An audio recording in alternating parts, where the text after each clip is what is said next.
അച്ഛനെയും ജ്യേഷ്ഠനെയും നഷ്ടപ്പെട്ട ശേഷം മോഹൻലാലിൻ്റെ ലോകം തന്നെ അമ്മ ശാന്തകുമാരിയായിരുന്നു. ആദ്യം താരത്തിന് നഷ്ടപ്പെട്ടത് സഹോദരൻ പ്യാരിലാലിനെയായിരുന്നു. 2000-ലാണ് പ്യാരിലാൽ അന്തരിക്കുന്നത്. അന്ന് 40 വയസ്സ് മാത്രമായിരുന്നു മോഹൻലാലിൻ്റെ പ്രായം. 7 വർഷങ്ങൾക്കിപ്പുറം അച്ഛൻ വിശ്വനാഥൻ നായരെയും നഷ്ടപ്പെട്ടു. 80-ാം വയസ്സിലായിരുന്നു അദ്ദേഹം ആരോഗ്യ പ്രശ്നങ്ങളാൽ മരിക്കുന്നത്. പിന്നീട് അമ്മയ്ക്ക് ലാലും ലാലിന് അമ്മയും എന്ന രീതിയിലായിരുന്നു ഇരുവരും ജീവിച്ചു വന്നത്.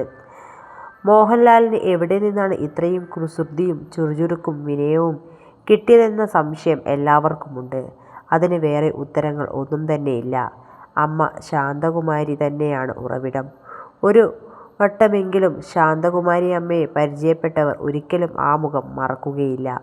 ആര് വീട്ടിലേക്ക് വന്നാലും സ്നേഹത്തോടെ സ്വീകരിച്ചിരുത്തി ഊട്ടുന്ന പ്രകൃതക്കാരി. മകൻ്റെ വിശേഷങ്ങൾ അടക്കം വാതോരാതെ പങ്കുവയ്ക്കും. എപ്പോഴും എനർജറ്റിക്കായ അമ്മ.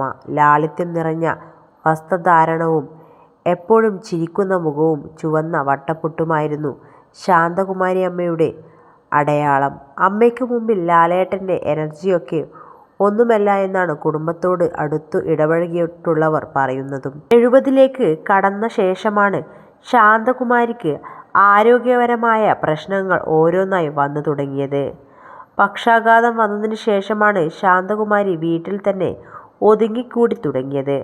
അമ്മയുടെ പ്രായത്തിലുള്ള മറ്റ് അമ്മമാർ ആരോഗ്യത്തോടെ നടന്നു പോകുമ്പോൾ താൻ ഓർക്കാറുള്ളത് അമ്മയുടെ അവസ്ഥയാണെന്ന് നടൻ പറഞ്ഞിട്ടുമുണ്ട്. തുടക്കത്തിൽ കിടപ്പിലായിരുന്നുവെങ്കിലും സംസാരിക്കുമായിരുന്നു. പിന്നീട് ആരോഗ്യ പ്രശ്നങ്ങൾ കൂടിയതോടെ സംസാരിക്കാതെയായി. എന്നിരുന്നാലും അമ്മയിൽ നിന്നും മറുപടി വന്നില്ലെങ്കിലും തൻ്റെ എല്ലാ വിശേഷങ്ങളും നടൻ അമ്മയെ അറിയിക്കുമായിരുന്നു. ജീവിതത്തിൽ എന്ത് നല്ല കാര്യം സംഭവിച്ചാലും ആ സന്തോഷം ആദ്യം പങ്കിടുന്നത് അമ്മയോടാണ്. അമ്മയുടെ ആരോഗ്യനില വഷളാകുമ്പോൾ താൻ ഒരു ധൈര്യത്തിന് എന്നോണം ആദ്യം സമീപിക്കാറുള്ളത് മാതാ അമൃതാനന്ദമയിയെയാണെന്ന് മോഹൻലാൽ പലപ്പോഴും പറഞ്ഞിട്ടുണ്ട്.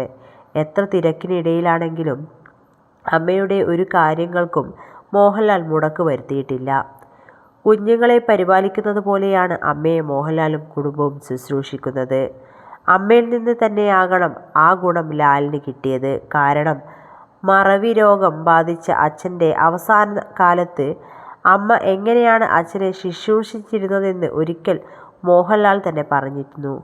മറവി രോഗത്തിൻ്റെ പിടിയിലായ അച്ഛൻ്റെ അവസാന കാലത്ത് അമ്മ നൽകിയ കരുതലും സ്നേഹവും എന്നെ വിസ്മയിപ്പിച്ചിട്ടുണ്ട്. അമ്മ അച്ഛനെ കഴിയാവുന്ന സ്ഥലങ്ങളിലെല്ലാം കൊണ്ടുപോയിട്ടുണ്ട്. ചില നേരങ്ങളിൽ കുഞ്ഞിനെ പോലെയാണ് അമ്മ അച്ഛനെ പരിചരിച്ചത്.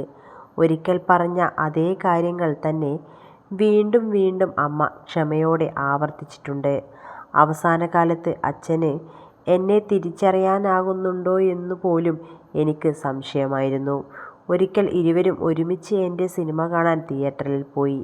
അമ്മയുടെ കൈപിടിച്ച് അമ്മ നൽകുന്ന വിശദീകരണങ്ങൾ ചെറിയ കുഞ്ഞിനെപ്പോലെ കേട്ടിരുന്ന അച്ഛനെ കണ്ട് എൻ്റെ കണ്ണു നിറഞ്ഞിട്ടുണ്ട്. ഇങ്ങനെയൊക്കെയാണ് അൾഷിമേഴ്സ് ബാധിതനായ ഒരാളെ നോക്കേണ്ടതെന്ന് അമ്മയോട് ഒരു ഡോക്ടറും പറഞ്ഞുകൊടുത്തിരുന്നില്ല. ഒന്നും ആരും പറഞ്ഞുകൊടുക്കാതെ തന്നെ അമ്മ ചെയ്തു. അച്ഛന് കുഞ്ഞിന് നൽകുന്ന പോലെയുള്ള സ്നേഹവും കരുതലും നൽകിയെന്നാണ് അമ്മയെക്കുറിച്ച് ഒരിക്കൽ മോഹൻലാൽ പറഞ്ഞത്.